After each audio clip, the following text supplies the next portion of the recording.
میرا شوہر اتنا نیک تھا کہ شادی کو 2 ہفتے ہو چکے تھے مگر اس نے مجھے چھوا تک نہیں تھا۔ میں سامنے جاتی تو کہتا نقاب کر لو، مگر مجھے جوانی تنگ کرتی تھی۔ ایک دن شوہر فجر کی نماز کے لیے اٹھا، تب میں بلیک نائٹی پہنے سو رہی تھی جب اس کا آج پھر میرے شوہر نے مجھے دھتکار دیا تھا اور خود گھر سے چلا گیا تھا۔ میں اپنے کمرے میں بیٹھی رو رہی تھی اور اپنی قسمت کو کوس رہی تھی۔ میں ایسی بد نصیب لڑکی تھی کہ جس کا شوہر اسے دیکھنا بھی گوارا نہیں کرتا تھا اور ہر بار میرے سامنے جانے پر ہی غصے سے مجھے اپنے سامنے سے ہٹ جانے کا کہتا تھا۔ شوہر کی ناپسندیدگی کے باوجود آج بھی میں نے کالا جوڑا پہن کر خوب دل لگا کر تیاری کی تھی، اور ایسا بھی نہیں تھا کہ میں کوئی بدصورت لڑکی تھی، بلکہ میرے حسن کی تو لڑکیاں بھی تعریف کیے بنا نہیں رہ سکتی تھیں۔ اور جوان ہوتے ہی جو جملہ اپنے بارے میں مجھے کثرت سے سننے کو ملتا تھا وہ یہی تھا کہ میں ایک مکمل اور نہایت خوبصورت لڑکی ہوں جس سے نظریں چرانا ناممکن ہے۔ میں اپنے حسن کی تعریفیں سن کر ہر وقت خوش ہوتی رہتی تھی، مگر اپنے شوہر کے رویے پر میں اپنے حسن کو پہلی بار مزید نکھارنے کی کوشش میں رہنے لگی تھی۔ میں جو ایک بار چہرے پر پانی کے چھینٹے بھی مار لیتی تو جلد چمکنے لگتی تھی، اب میک اپ کر کے پاگل ہو جاتی تھی، مگر میرا شوہر میری طرف مائل ہی نہیں ہوتا تھا۔ مجھے لگا کہ میرے شوہر نے شاید مجھے کبھی دیکھا ہی نہیں تھا، کیونکہ آج میں نے نیا جوڑا پہنا تھا تو اس رنگ کا سوٹ میری سفید رنگت کو مزید چمکا گیا تھا۔ میں نے اپنی سلکی بال کھول کر ایک کندھے پر ڈال رکھے تھے اور چمکتی ہوئی آنکھوں میں جان بوجھ کر کاجل کی موٹی دار لائن لگائی، کیونکہ کاجل لگانے سے میری سرمئی آنکھیں مزید سحر زدہ لگتی تھیں۔ میں جب ایسی تیاری کر کے اپنے شوہر کے پاس کمرے میں جانے لگی تو مجھے امید تھی کہ میرا شوہر آج کے دن مجھے نظر انداز نہیں کر پائے گا اور ضرور متوجہ ہو جائے گا۔ میں اس سوچ سے اتنی خوش ہو گئی تھی کہ میرے چہرے پر شرمیلی سی مسکراہٹ اور سرخی چھلکنے لگی۔ میرا شوہر حسب معمول اپنے کمرے میں بیٹھا نہ جانے کون سی کتاب پڑھنے میں مصروف تھا۔ میں پرفیوم لگا کر جب اپنے شوہر کے قریب گئی تو وہ بے ساختہ چونک گیا تھا۔ میں اس کے چونکنے پر خوش ہو گئی تھی، مگر اس نے اچانک کتاب زور سے بند کی اور اتنی زور سے میز پر رکھی کہ میں اچھل کر رہ گئی تھی۔ میری خوشی خوف میں بدل گئی، کیونکہ میں نے محسوس کر لیا تھا کہ میرا شوہر میری حرکت پر غصے میں آ گیا ہے۔ میں ابھی اپنے شوہر کو اپنے دل کی بات بتانا چاہتی تھی کہ وہ پلٹ کر مجھے دیکھنے کی بجائے کرسی کو ٹھوکر مارتا کمرے سے نکل گیا۔ میں حیران رہ گئی تھی، آخر میرے شوہر کو میرے وجود سے اتنی الجھن کیوں تھی؟ اپنے شوہر سے یہی سوال کرنا چاہتی تھی۔ مجھے اچھے سے یاد تھا کہ میری شادی کرتے ہوئے میری پریشانی پر میرے باپ نے مجھے تسلی دی تھی اور کہا تھا کہ لڑکا اچھا بھی بہت ہے اور تمہیں بہت دل سے اور خوشی سے اپنا رہا ہے، اس لیے وہ تمہاری قدر بھی کرے گا۔ میرے باپ کی باتوں سے مجھے اندازہ ہوا تھا کہ میرے شوہر نے مجھ سے اپنی محبت میں شادی کی تھی۔ جس شخص کو اپنی بیوی سے محبت ہو اور اس کی بیوی خوبصورت بھی بہت ہو تو ایسا شخص اپنی بیوی کو نظر انداز کیسے کر سکتا ہے؟ میں بھی پہلی رات ہی اپنے شوہر کے رویے پر غمزدہ رہ گئی تھی۔ میں آج بھی اپنے شوہر کے یوں کمرہ چھوڑ کر جانے پر اس کے پیچھے گئی۔ میں نے سوچ لیا تھا کہ آج اپنا حق طلب کر کے ہی رہوں گی اور اپنے شوہر سے سوال کروں گی کہ وہ مجھے نظر انداز کیوں کرتا ہے۔ مجھے لگنے لگا کہ شاید اسے میری کوئی بات بری لگی ہوگی اور وہ مجھ سے ناراضگی میں ایسا کر رہا ہوگا۔ میں اسے منانے کو بھی تیار تھی اور اپنی نہ کردہ غلطی پر معافی بھی مانگنا چاہتی تھی، مگر مجھے سچائی کا اندازہ بالکل نہیں ہوا تھا۔ میں کمرے سے نکل کر اپنے شوہر کے پیچھے گئی تو میرا شوہر غائب تھا۔ میں نے اس کی تلاشی میں پورا گھر چھان مارا اور تب مجھے جس بات کا اندازہ ہوا وہ مجھے ساکت کر گیا تھا کہ میرا شوہر گھر چھوڑ کر ہی جا چکا تھا۔ یہ بات میری تذلیل تھی اور مجھے دکھ میں دھکیل گئی تھی۔ میں اپنے شوہر کے لیے اتنا تیار ہوئی تھی اور وہ میری کوشش پر پانی پھیر گیا تھا۔ آخر ایسا کیا جرم ہوا تھا مجھ سے اور میں کیوں ہر بار رد کی جا رہی تھی؟ میں اپنے کمرے میں جا کر پھوٹ پھوٹ کر رونے لگی۔ نظر انداز ہونا کسی عورت کو پسند نہیں ہوتا۔ میں بھی ایک عام سی لڑکی تھی، مجھے توجہ بھی چاہیے تھی اور محبت بھی، مگر مجھے میرا شوہر جیسے ٹھکرا رہا تھا وہ مجھے زندہ مار دینے کے مترادف تھا۔ میں پوری رات اسی غم میں روتی رہی۔ میں نے حسن و نزاکت اور ہر ایک سے ملنے والی تعریفوں کے باوجود خود کو ہمیشہ اپنے ہمسفر کے لیے عمارت کی طرح سنبھال کر رکھا تھا۔ میں نے کبھی کسی لڑکے کو اپنے قریب نہیں آنے دیا تھا اور نہ ہی کسی کو محبت کا جواب محبت سے دیا، کیونکہ میں نہیں چاہتی تھی کہ میں اپنے جذبات کسی غیر مرد پر لٹاؤں۔ میں محبت کی چاہ بھی رکھتی تھی اور مجھے یہی لگتا تھا کہ میرا شوہر صرف مجھ سے محبت کرے گا اور مجھے کبھی نظر انداز نہیں کرے گا۔ شاید کوئی عام مرد میرا شوہر بنتا تو ایسا ہی ہوتا، مگر مجھے جو انسان ملا وہ پہلے ہی روز مجھے اگنور کرنے لگا تھا۔ میں جو دلہن بن کر سب کی توجہ کا مرکز بنی رہی تھی، رخصت ہوئی تو دوستوں کی چھیڑ چھاڑ پر دل دھڑکنے لگا تھا۔ ایک انجان شخص کی زندگی میں شامل ہونے کے جو خوف مجھ میں پیدا ہوا تھا وہ میرے باپ نے پہلے ہی ختم کر دیا تھا۔ میں اپنے باپ کی بہت لاڈلی اور عزیز ترین بیٹی تھی۔ ہم صرف 2 بہن بھائی تھے۔ باہری ملک پڑھائی کے لیے چلا گیا تھا اور میں اپنے باپ کے پاس اکیلی رہ گئی۔ میرا باپ ایک کالج میں پڑھاتا تھا۔ میں نے ہمیشہ توجہ نرمی دیکھی تھی، اس لیے مجھے ڈر تھا کہ کہیں میری زندگی میں شامل ہونے والا مرد مجھ پر غصہ نہ کرے یا سخت مزاج نہ ہو، مگر میرے ابو کے بقول وہ انسان میرے باپ جیسا ہی تھا اور اس نے مجھے میری عادت جان کر دل سے قبول کیا تھا۔ وہ لڑکا میرے باپ کا پرانا اسٹوڈنٹ تھا، اس لیے میرے باپ کو اس کے بارے میں سب پتا تھا۔ میں نے شادی سے پہلے اپنے شوہر کو صرف تصویر میں دیکھا تھا۔ ویسے تو ہمارے گھر کا ماحول اتنا پابند نہیں تھا، مگر پھر بھی مجھے اپنے ہونے والے شوہر سے ملنے میں جھجک محسوس ہوتی تھی اور میرے شوہر نے بھی کبھی مجھ سے ملنے کی خواہش ظاہر نہیں کی تھی۔ میں نے شادی کا جوڑا لینے کی بات کی تو میرے باپ نے بتایا کہ شادی کا جوڑا میرا شوہر اپنی مرضی سے لینا چاہتا ہے۔ میں خاموش ہو گئی، مگر تب مجھے شدید حیرت ہوئی تھی جب مجھے شادی کا جوڑا دینے کے لیے کوئی سسرال سے عورت آنے کی بجائے میرا دیور آیا تھا۔ میرا دیور بہت خوش مزاج اور ہنسمکھ لڑکا تھا۔ وہ میرے شوہر سے 1 برس چھوٹا تھا۔ اس نے مجھے شادی کا سامان دیا اور بتایا کہ اس کا بھائی شرمیلا انسان ہے، اس لیے وہ اپنی ہونے والی بیوی سے نہیں مل رہا، مگر وہ شادی کے بعد میرا بہت خیال رکھے گا اور خوش رکھے گا، کیونکہ وہ نیک انسان ہے جس نے مجھ سے پہلے کبھی کسی لڑکی کو دیکھا تک نہیں تھا۔ یہ بات سن کر مجھے بہت اچھا لگا تھا، کیونکہ میرا شوہر بھی میرے جیسا تھا۔ شادی کے دن میں ہر خوف بھلائے رخصت ہو کر اپنے شوہر کے گھر پہنچی تو ایک سوال مجھے بار بار تنگ کرنے لگا کہ میرے استقبال کے لیے کوئی بھی کھڑا کیوں نہیں ہوا۔ شاید میرا شوہر کوئی لاوارث مرد تھا، کیونکہ میں نے رخصتی سے لے کر شوہر کے گھر پہنچنے تک اپنے شوہر کے علاوہ کوئی بھی مرد یا عورت نہیں دیکھے تھے۔ باقی سب کی تو مجھے خبر نہیں تھی، مگر میرا دیور بھی کہیں نظر نہیں آیا تھا۔ مجھے حیرت ہو رہی تھی کہ سگا بھائی اپنے بڑے بھائی کی شادی میں کیوں نہیں تھا، وہ بھی ایسا بھائی جو شادی کی تیاریوں میں پیش تھا اور اپنے بھائی کے ساتھ ہی رہتا تھا۔ یہ بات مجھے حیران کر رہی تھی۔ سب سے بڑھ کر جو بات مجھے بری لگی تھی وہ یہ کہ میں اپنے کمرے میں بیٹھی تھی اور وہاں کوئی سیج یا سجاوٹ نہیں تھی۔ میری شادی میرے لیے سوالیہ نشان بن گئی تھی۔ یہ کیسی شادی تھی جس میں کوئی شامل نہیں تھا اور نہ کوئی سجاوٹ یا خوشی کا اظہار نظر آ رہا تھا۔ میں اپنے شوہر سے اس بارے میں بات کرنا چاہتی تھی، مگر اس رات انتظار کرتے کرتے میری آنکھ لگ گئی اور جب میری آنکھ کھلی تو مجھے ایک اور جھٹکا لگا تھا، کیونکہ دن ڈھلنے والا تھا۔ میں اتنی دیر سوئی رہی اور مجھے نہ کسی نے جگایا، نہ ہی کوئی گھر میں نظر آ رہا تھا۔ صاف ظاہر تھا کہ میرا شوہر پہلی رات کمرے میں نہیں آیا تھا۔ میں اس بات پر جتنا حیران ہوتی کم تھا۔ میری شادی ہو چکی تھی، مگر نہ میں نے اپنا شوہر دیکھا، نہ شاید میرے شوہر نے مجھے اس سجاوٹ اور 16 سنگار میں دیکھا تھا۔ میں نے اداسی سے اپنا ہار سنگار ختم کیا اور سادہ لباس پہن کر بیٹھ گئی۔ اس خالی گھر میں بیٹھے بیٹھے مجھے شام ہو گئی۔ مجھے سمجھ نہیں آئی کہ گھر میں سناٹا کیوں تھا اور میرا شوہر مجھے چھوڑ کر کہاں چلا گیا تھا۔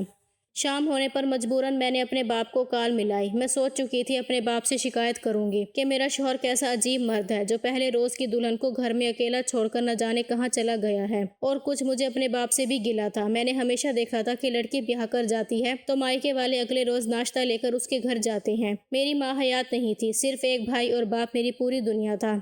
ہم گھر کے 3 افراد تھے اور وہ بھی اس موقع پر ساتھ نہیں تھے۔ میرا باپ مجھے نہ ملنے آیا نہ ہی رشتہ دیکھنے آیا تھا۔ میں شکایت لگانے کا سوچ کر کال ملاتی رہی، مگر میرے ابو نے کال ہی اٹینڈ نہیں کی۔ میرا بھائی ملک سے باہر رہتا تھا اور اس سے میری کبھی اتنی دوستی نہیں رہی تھی کہ میری شادی پر وہ آتا۔ میں کافی دیر تک بیٹھی رہی تھی، نہ شوہر گھر آیا تھا نہ باپ نے کال اٹینڈ کی تھی۔ میرا دل عجیب وسوسوں میں گھر گیا تھا۔ رات ہوئی تو میرا شوہر گھر آ گیا۔ میں نے اس سے بات کرنے کی اور شکوہ کرنے کی کوشش کی، مگر وہ مجھے نظر انداز کرتا کچن میں گیا اور اپنے ساتھ لایا کھانا برتن میں نکال کر میرا حصہ وہیں کچن میں رکھ کر اپنے کمرے میں چلا گیا۔ میں اس کی حرکت پر حیران ہوئی تھی، مگر بھوک کی وجہ سے میں نے زیادہ سوال نہیں کیا اور چپ چاپ کھانا لے کر باہر اکیلے کھانا کھانے لگی۔ ابھی میں کھانا کھا رہی تھی کہ اچانک شوہر نے آ کر چائے کا کپ میرے سامنے رکھا اور اس سے پہلے کہ میں سر اٹھا کر کوئی بات کرتی وہ پلٹ کر چلا گیا۔ میں تھکی ہوئی تھی اور اپنے باپ سے نہ بات ہونے کی وجہ سے پریشان تھی، اس لیے چپ چاپ چائے پینے لگی۔ چائے پی کر میں اٹھی تاکہ جا کر اپنے شوہر سے بات کروں، مگر اچانک مجھے چکر سا آیا اور میں لڑکھڑاتی ہوئی زمین پر گر گئی۔ جب میری آنکھ کھلی تو میں بستر پر لیٹی تھی اور دن نکل آیا تھا۔ مجھے کمرے میں یقیناً میرا شوہر لایا تھا، مگر وہ خود اس وقت بھی موجود نہیں تھا، تو مجھے پتہ چلا کہ اس نے مجھے چائے میں نشہ ملا کر دیا تھا تاکہ میں مزید اس کے سر پر سوار نہ ہوں اور اپنے کمرے میں سوئی پڑی رہوں۔ میرا دماغ الجھنے لگا تھا اور کچھ دن مزید ایسے ہی گزرتے چلے گئے۔ میرے بابا نہ جانے کہاں غائب ہو گئے تھے اور شوہر عجیب رویہ دکھا رہا تھا، تو میں نے ایک روز اپنے بھائی کو کال کر دی۔ میں اس سے مدد مانگنا چاہتی تھی۔ مجھے امید تھی میری پریشانی سن کر وہ مجھے ہمارے ابو کے بارے میں بھی بتائے گا اور میرے شوہر سے بھی بات کرتا، مگر اس نے کال پر مجھے جو بتایا وہ میرے سر پر پورے گھر کی چھت گرا گیا تھا۔ میری پریشانی پر میرا بھائی بولا کہ ہمارے ابو کسی ضروری کام کی وجہ سے ملک سے باہر چلے گئے اور فی الحال وہ رابطہ بھی نہیں کر سکتے، اس لیے میں تنگ نہ کروں۔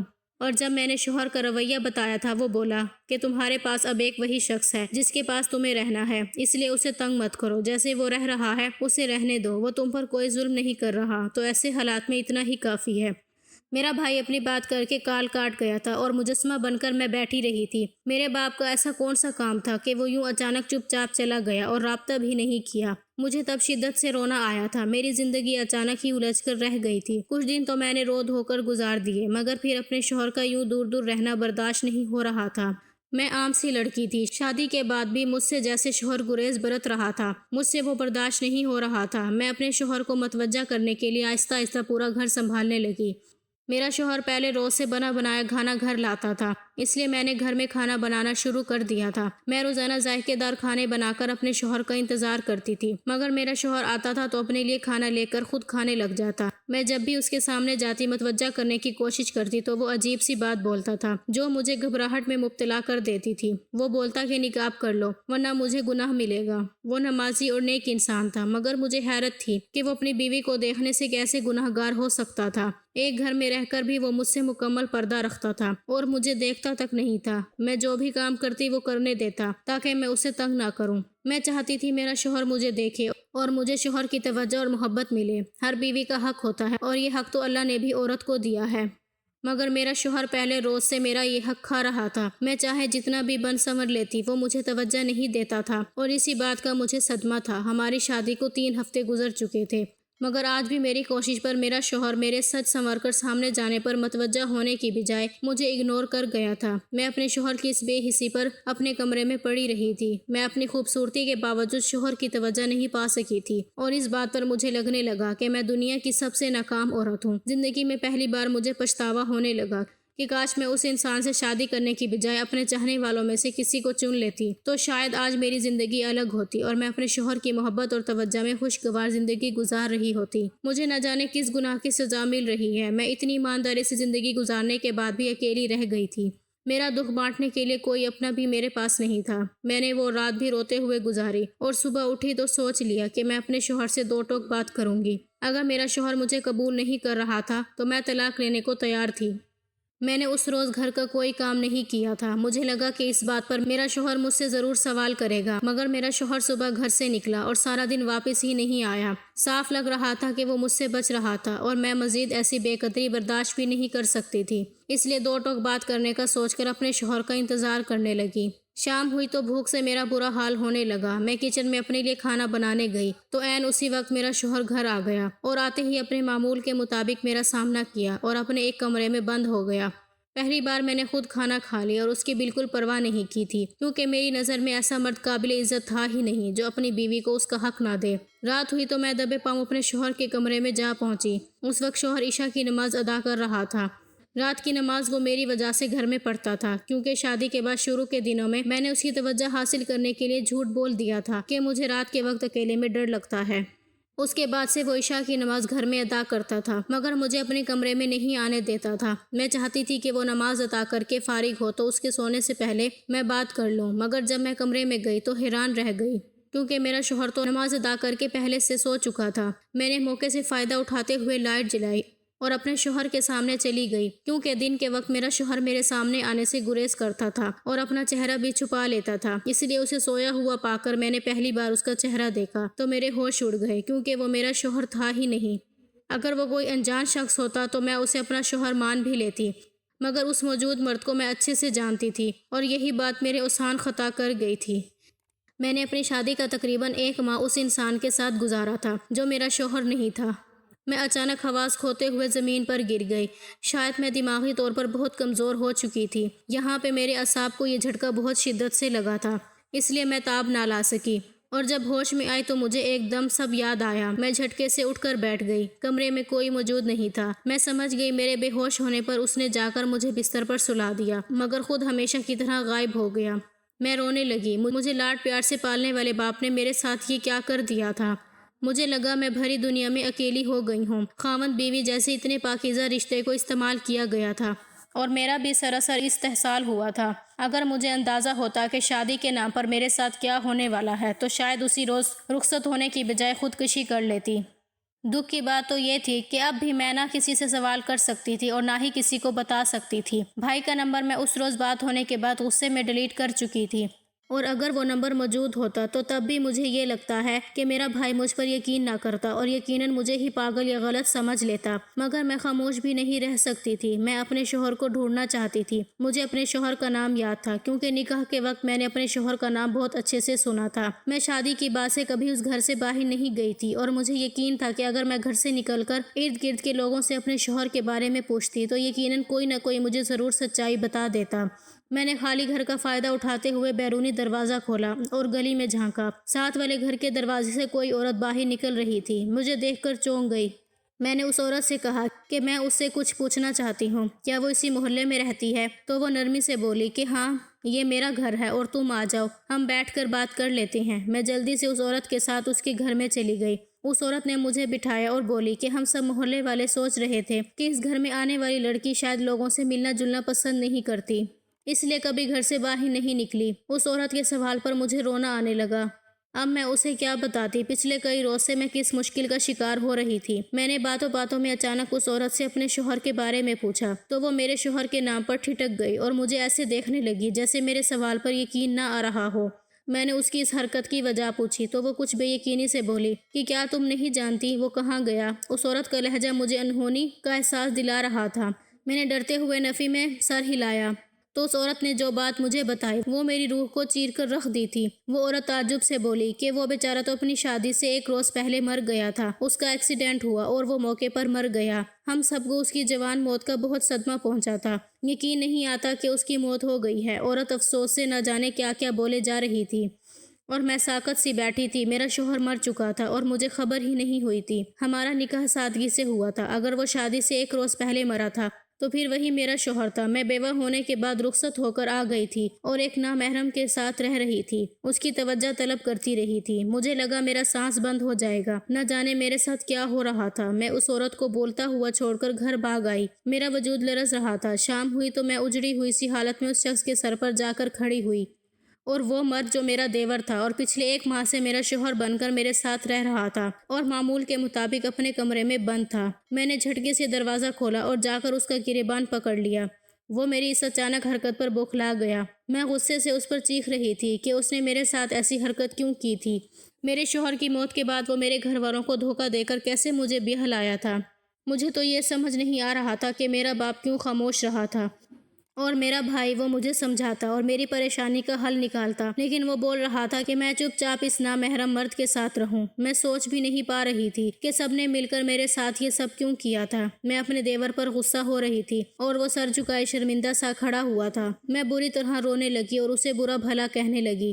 اب اس نے مجھے کہا کہ میرا کوئی قصور نہیں ہے، میں یہ سب نہیں کرنا چاہتا تھا، مگر تمہارے باپ نے مجھے ایسا کرنے کو کہا تھا۔ میں نے اپنے وعدے کا پاس رکھا اور تمہاری حفاظت کرنا میں جانتا تھا۔ ہمارے درمیان ایسا کوئی تعلق نہیں ہے، اس لیے میں نے ہمیشہ پردہ رکھا اور کبھی ناجائز حرکت نہیں کی تھی۔ اس کی بات پر میں خاموش ہو گئی۔ وہ سچ بول رہا تھا۔ اس نے کبھی مجھے استعمال نہیں کیا تھا اور میرا پردہ قائم رکھا تھا۔ میں سچ میں کئی بار اس کے سامنے گئی مگر وہ نظریں جھکا جاتا تھا۔ میرے رونے پر اس نے بتایا کہ اس کے ماں باپ حیات نہیں تھے، صرف وہ 2 بھائی اس گھر میں رہتے تھے اور اس کا بھائی میرے باپ کا اسٹوڈنٹ تھا۔ اس کا بھائی حادثے میں مر گیا تو وہ صدمے سے ہی اپنا آپا کھونے لگا۔ اگلے روز اس نے خود کو سنبھالا اور وہ رخصتی سے پہلے میرے باپ کے پاس گیا اور اسے بتایا کہ اس کا بھائی مر چکا ہے اور شادی نہیں ہو سکتی، مگر وہ میرے باپ سے ملا تو میرا باپ پہلے سے پریشان بیٹھا تھا۔ میرے باپ نے اسے بتایا کہ ان کے کالج میں کسی لڑکے کو انہوں نے سزا دی تو وہ نہیں جانتے تھے کہ وہ لڑکا دل کا مریض ہے اور اسے سزا کے دوران دل کا دورہ پڑ گیا۔ وہ لڑکا کسی ذمہ دار گھرانے سے تھا۔ وہ لوگ میرے باپ کے دشمن بن گئے اور انہیں مارنے پر تل گئے۔ میرا باپ میرے لیے پریشان تھا۔ انہوں نے میرے دیور سے کہا کہ ابھی وہ خاموشی سے دلہن لے جائے اور اس کی حفاظت کرے۔ معاملہ ٹھیک ہو جانے پر وہ خود مجھے سچ بتاتے اور گھر لے جاتے، مگر انہیں موقع نہیں ملا۔ اور میری رخصتی سے اگلے روز صبح صبح پولیس نے انہیں پکڑ لیا۔ میرا باپ تب جیل میں تھا اور اسی وجہ سے بھائی نے مجھے خاموش رہنے کا کہا تھا۔ میرا دیور سب بتا کر خاموش ہو گیا اور میں سکتے کی کیفیت میں چلی گئی۔ مجھے پریشانی سے بچانے کے لیے میرے باپ نے یہ سب کیا تھا۔ میں سب سن کر رونے لگی تو میرے دیور نے مجھ سے کہا کہ میرے باپ کا کیس ختم ہونے والا ہے اور وہ جلد آزاد ہو جائے گا، کیونکہ اسٹوڈنٹ لڑکے نے میرے باپ کو بے قصور کہا تھا اور بتایا تھا کہ میرا باپ اس کی بیماری کے بارے میں نہیں جانتا تھا۔ چند دن بعد ہی میرا باپ آزاد ہو کر آ گیا تھا۔ میں اپنے گھر چلی گئی اور وقت تیزی سے گزرنے لگا۔ اب میری چند ماہ بعد پھر سے شادی ہے اور اس بار میری شادی میرے دیور سے ہو رہی ہے، کیونکہ میرے باپ کا کہنا ہے کہ جو مرد ایک نامحرم لڑکی کے ساتھ رہ کر بھی اس کی عزت کی حفاظت کرے وہی مرد قابل بھروسہ ہو سکتا ہے، اور مجھے اپنے باپ کی بات سے پورا اتفاق ہے۔